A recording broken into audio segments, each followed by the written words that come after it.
Hello, everyone. We are back, and my notebook is ready for my notes for today because I actually took notes because my friend told me that I should already film because when I rush my filming, I it's very disorganized, and I took that personally. Today, we are going to be talking about birthday blues because I did turn 26 this month. I turned 26 a few days ago, maybe a week ago by now. Um, and it was really good. I'll tell you more about that later. But yeah, that's why I thought of talking about birthday blues. Um, I was also listening. I've been following the psychology of your 20s, of our 20s, the podcast since forever, but do I look white? Whatever. But I've never really actually listened to it. It's one of the first podcasts I followed, but I just, I never got into listening. I never got to listening to it until recently because I was trying to fix my life and I started listening to it. And one of the episodes I queued was um about birthday anxiety, I think is the title. And I was like, "Oh, I'm about to experience that and it would be nice to talk about that on the podcast." So, that's why I picked that for this month because it's very apt. Okay, but before we dive into birthday blues and what I did for my birthday, what has happened since the last time I was here? Um, Honestly, I don't remember what was happening in April when I was doing the podcast, but some of the updates for this month are one, I got into a fellowship in Virgin Lab Fest. It's a festival to experiment with plays that have not been staged yet. Um, I've been wanting to be part of that festival for a long time, but as a playwright, I still haven't gotten in, whatever. I got in as a writing fellow before, but now I'm doing it as a dramaturg fellow. Um, if you're wondering what a dramaturg is, that's for a completely different video. You can message me about it if you want. I am just starting out, so I don't even know as much yet. That's been fun, although I wish I had more time to attend rehearsals and everything because I do have a full time job. So I still have to put that first as a priority responsibility wise. So yeah, but it's been cool. I've met my teammates, the other people who are part of the prod, and very cool, very nice. I did a photo shoot for that because I'm a part of a prod, right? And I just realized I'm the most awkward person in the entire world. The shoot demanded me to play with like theater curtains and it's like full body, and I just I didn't know how to move my body like that. I don't know how to model with my body. I'm very used to taking pictures close up. I'm just used to using my face guard and then it's done. I'm not used to serving with my entire body, guys. So yeah, that was fun though. Just seeing everyone do their poses. I also volunteered for two shows this month. One of them is called Japper, which is a regular storytelling event that we do, and that just happens every month. And then the second one, I volunteered to document my partner's test show for it's basically a tabletop role playing games show that you watch live. And they're trying some things out, and we did that. Pretty cool, also.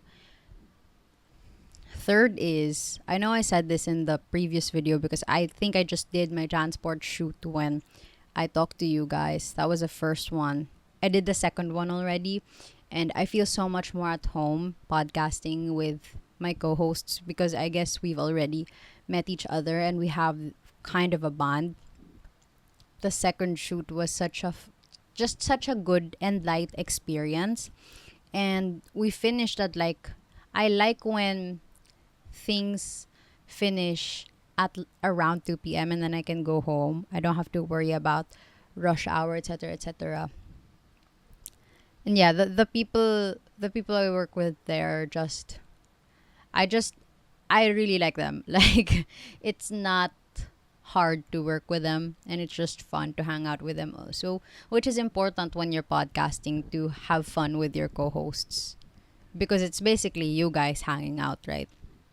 The next one is Mother's Day happened, and then election happened, and then my mom celebrated her birthday. It's her 59th, 1 year more before she becomes a senior citizen, and we're all excited for the benefits. We ate at Sambokujin, which is a Japanese buffet, and it was my first time there. My mom actually likes it there, so that's why we went. And it was my first time, and I was so happy because their sushi is actually good. Usually buffet sushi is not good, but that was really good. And then there's only sashimi, and it's just, what? That's crazy. Uh yeah, so those are the updates, I would say. So, now let's actually talk about the topic, which is birthdays and birthday blues. Let me just search the definition of birthday blues real quick. Here, from Very Well Mind. What is birthday depression? That's dark. Why some people feel sad on their birthdays. Birthday depression, or the birthday blues, refers to feeling sad, apathetic, or disinterested in celebrating or thinking about your birthday.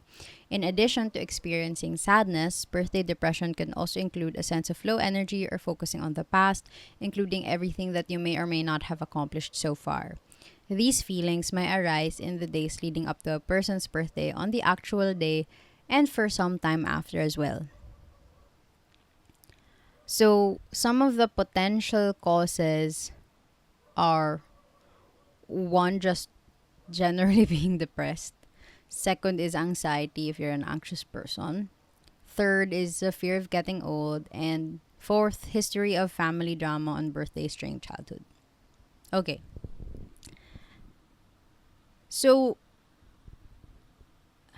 I guess let's break that down on a personal level. Like, why I think, because, okay, for context, I don't know if you guys relate, but I do feel birthday blues every year, or almost every year. Um, the days leading up to my birthday, I feel anxious, and I feel kind of sad and afraid. And this is a pattern. This is not anything new or alarming at this point for me, because it just always happens. I would always chat one of my bestest friends in the world, Isaac, and I would tell him, "Hey, my birthday is coming up and I'm gonna get older again." So that sucks. And that's really a big part of the birthday blues. Another part of it, I think, is, again, I'm anxious, so I feel like I have to make my birthday special. So I'm anxious that I won't make it special enough for myself. And in addition to that, sometimes during my birthday or the days leading up to my birthday, if the people around me are not excited for me or not like planning anything, I feel kind of unimportant and I feel sad. And obviously, if you want something for your birthday, you kind of have to communicate that to the people you love so that they can prepare. If you want them to prepare for your birthday, you have to tell them so that they can actually prepare for your birthday, because otherwise they would assume that you will plan for your birthday. But these are things I had to learn throughout the years. This happens all the time, annually.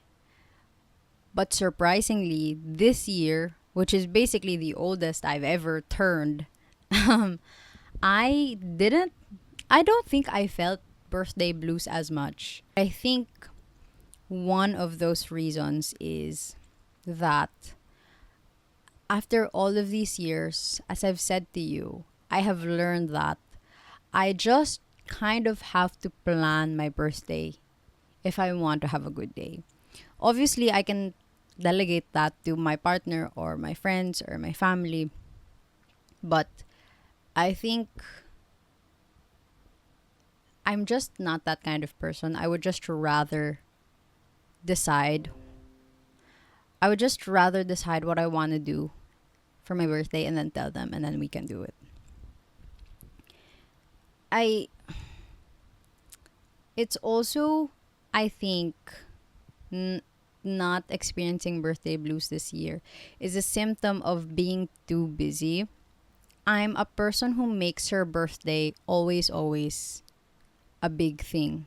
I am at my core a birthday girl. I love celebrating my birthday and I love when people greet me and express their love for me during my birthday because it is my birthday.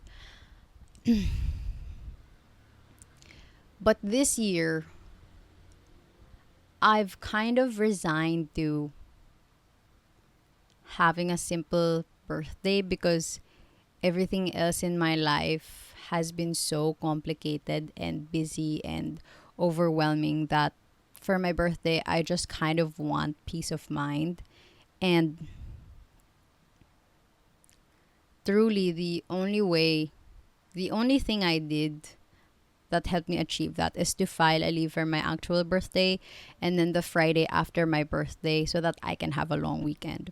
And honestly, what a good decision. I think I actually maximized my 2 leaves because I have a full time job and I'm still kind of getting used to the new position I'm in. I also have the fellowship that I mentioned. I still have school.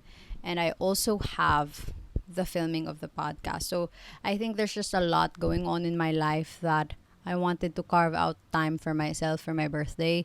And I wasn't so stressed about including other people because I just really wanted to focus on myself. So, what really happened for my birthday? Now, I want to share my birthday with you guys because I still think birthdays are fun even though um I didn't super plan this year. So first, a few days before my birthday, I saw some of my partners and I's friends um and we went to Maginhawa. We tried Salta, which is this pasta place, and it's so good. I recommend you guys go there. I don't know what else to say aside from it's just a very good place to try. Their pasta is all of the pastas we ordered are good. We ordered the carbonara, which is basically a carbonara but with crab meat.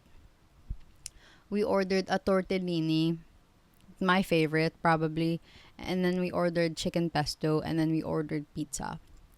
All of them were good, but my favorite was the tortellini one. But it was my favorite because it's so scrumptious, and I feel like it's a crowd favorite because of that reason as well. And they got me a gift, which is so sweet of them. Um, and it's probably one of the best gifts I got this year. They got me because I didn't this wasn't on my wish list or anything. I was actually looking at this very item a few days before we met. They got me a copy of Harriet Tubman Live. Oh, sorry. They got me a copy of Harriet Tubman Live in Concert by Bob the Drag Queen. So, for context, it's a fiction book about Harriet Tubman basically coming back to life in the 21st century and then wanting to make a rap album about her life and what she went through and what the black people in the USA went through when there was still slavery basically. And it's so apt because I just watched Sinners, which was a crazy good movie. And it's kind of like, I mean, they're not the same time, they're not the same period, but the talks of liberation, and then the rights of black people in the US, etc., etc. But more importantly, this novel is written by Bob the Drag Queen. Bob the Drag Queen is one of my favorite drag queens from Drag Race, the main franchise. I just I listen to Sibling Rivalry, the podcast, all of the time. It's Bob and Monet Exchange, and I just love them so much. I love Bob. He's so smart. He's so funny, and he just seems like, I don't know. I just really like him, and I like how he thinks of things. I like how he talks about things. I like how progressive he is, and he's just very talented also. So I was really curious about the book he wrote, because most drag race queens would write a memoir, and he didn't. He wrote a novel. So I'm reading that currently. Very, very cool. And now he's a New York's New York's be- New York Times bestseller. That's very cool, and that's one of his dreams. Oh, and then during my actual birthday, I went out for lunch.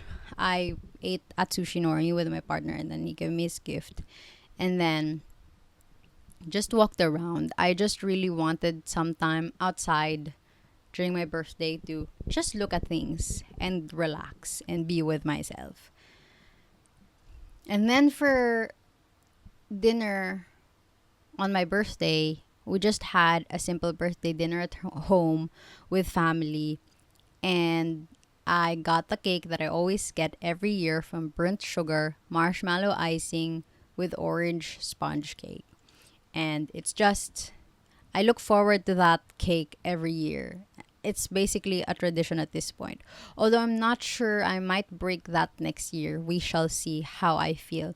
But I got the cake, and I chose the text as 26 is as sweet as Saint Lucia, which I I chose that text because it's from an inside joke on the Sibling Rivalry podcast between Bob and Monet, where, sorry guys, if you're not a Drag Race fan and you don't know these drag queens, you'll just have to skip ahead.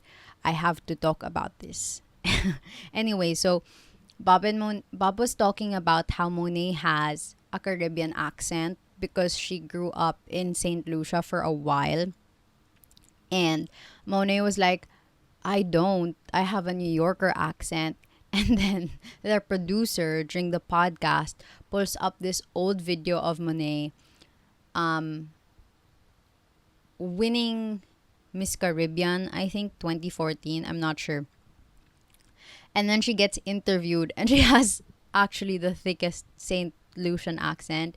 And then she says, as something like, just as sweet as St. Lucia. And it's not even funny when I talk about it, but because I heard it on the podcast and then I keep seeing it online as a basically a meme, I've just loved it so much. I keep saying as sweet as St. Lucia. So that was why I chose that for my cake. And it's so apt. I didn't even know that they were going to get me the gift. So when they got me the gift, I was like, it's so perfect for my cake because it's basically Bob and Monet in one birthday celebration. So that was so fun. And then for my wish list, I asked for a flash for my camera, which the pop up flash is broken. It's been broken for a while, and the only way to fix it is to remove the top of the to replace the top part of the entire camera. But my camera is basically phased out, so Canon cannot do replacements or repairs for that unit anymore, which sucks. I think there should still be an option to have it repaired. I don't know, kind of weird to me, but anyway. So I realized that one of the solutions is to buy a flash, and then I researched it, and then I put it as my one of the items for my wish list. And then my ate gave it to me, and it's been so cool just playing around with that flash and seeing how it works. It's manual. I have to adjust the brightness and exposure and stuff manually. It doesn't auto detect the brightness na the flash has to be with certain settings. So I'm figuring that out. It's very fun. It feels like lab class, if that makes sense. Feels just like learning a new thing all over again, and I think I love that feeling. My mom also gave me a notebook binder, basically. Look! Sorry for the guys who are just listening to me. I've been wanting like a leather bound thing for my planner, specifically, and my journal to keep them together. And this is so lovely. I love it so much. So, they're just all in one binder. And she also gave me a lot of socks, which I love. And she also got me a new wallet. My old wallet, sorry again to the ones who are watching, was very, my old wallet was like kawawa na. As in, yung yung fake leather sa harap ng wallet natuklap na siya completely. Tas naagnas na yung body niya. So I really had to retire it, and my mom gave me another one, bought me a new one. And it's so much lighter and so much smaller, so I'm happy about that. Also, did you guys know that they say it's lucky if your wallet is gifted? That's why I haven't bought a wallet, because I want someone to gift it to me, because they say that if it's gifted to you, it's lucky and that you'll never run out of money. And honestly, that's what this was also gifted to me, the my old wallet. And I I mean, not naman that I was rich or anything, but I feel like I had a lot of opportunities to earn more money. So I was like, I need someone to give me another one, and then my mom came through.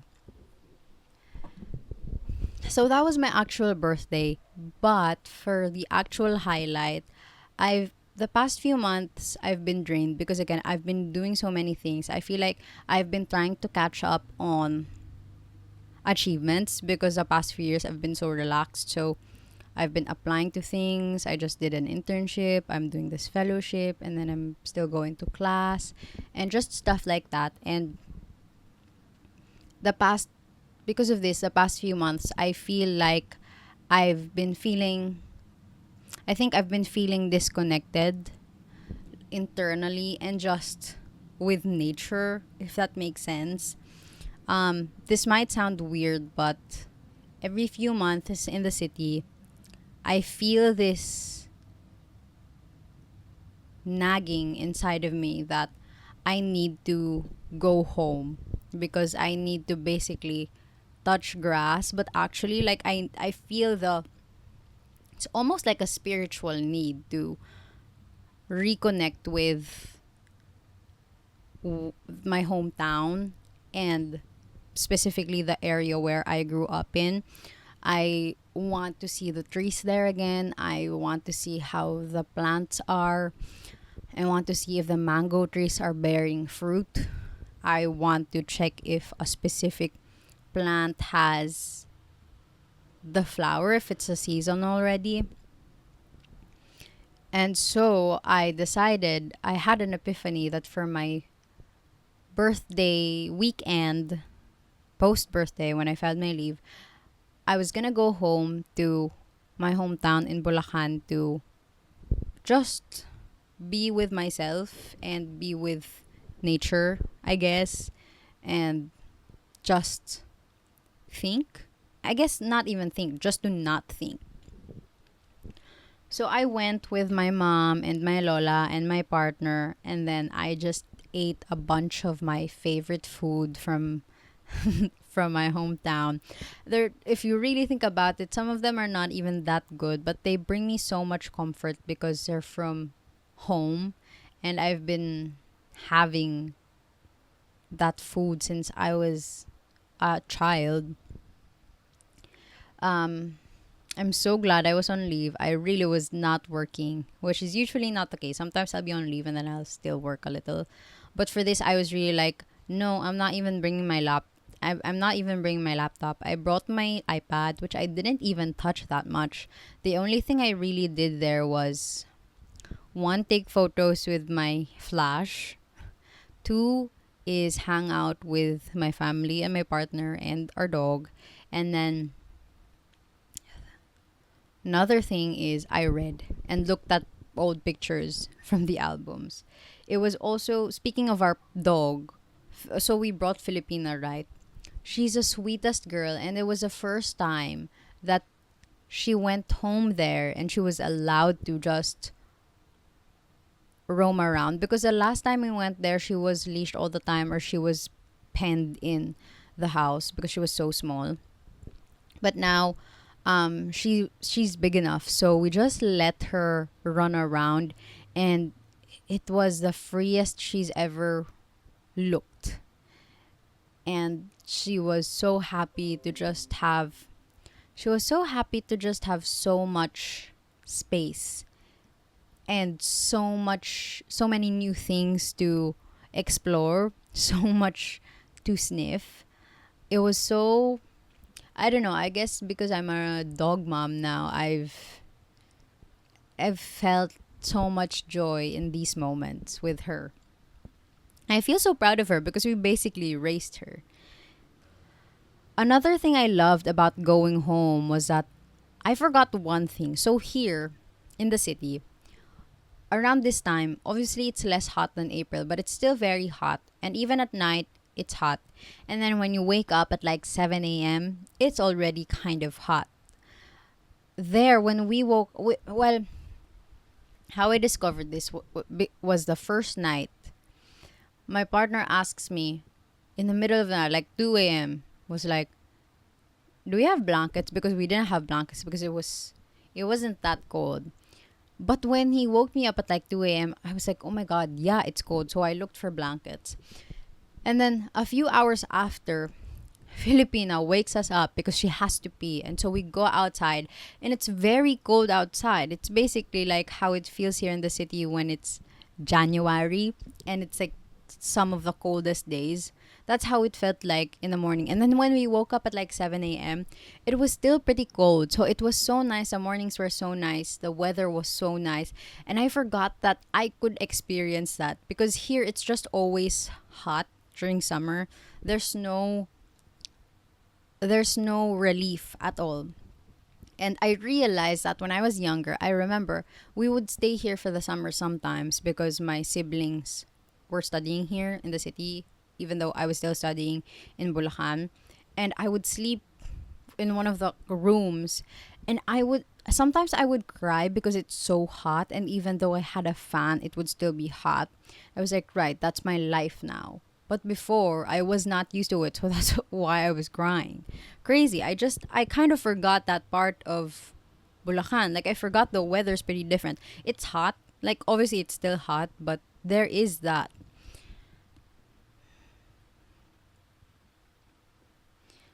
And I yeah, it was a lot of reconnecting with, I guess, my roots, and reconnecting with simplicity. I forgot about a lot of my problems, and not in a bad way. I think I realized that not my problems are not that bad, and they're not that serious, and some of them do not even deserve to be problems. You do not even deserve They do not even deserve to be worried about because they're not that serious. And that's something I feel is so hard to realize here in the city. Everyone's so busy. Everyone has so many problems. Pinoproblema ng lahat ng tao lahat ng pwedeng problemahin. Which is, I think, not the case in Bulacan. I don't know if it's because I don't live there anymore. I don't know if it's because it's my hometown and I associate it with my childhood. But what I what I think it is that people have the time to breathe Here, you don't have the time to breathe. You're always in a rush. You always have to do something, blah, blah, blah. But in the province, I had the, you can kind of take a pause, take a step back, and be like, okay, is this worth stressing over? And life can be slow, and maybe that's bad for other people. But for the time I was there, I really enjoyed that life was slower. I needed to be reminded of that. I needed to remember that, right? Like, time feels, time expanded during my birthday weekend in the province because everyone was taking it slow. No one was rushing. I had the day to myself. I could easily wake up at 6 a.m. because it was cold and the weather was nice, and I wanted to go out because the sun felt nice. Just a lot of those simple things that really some that really form our relationship with work and time and ourselves.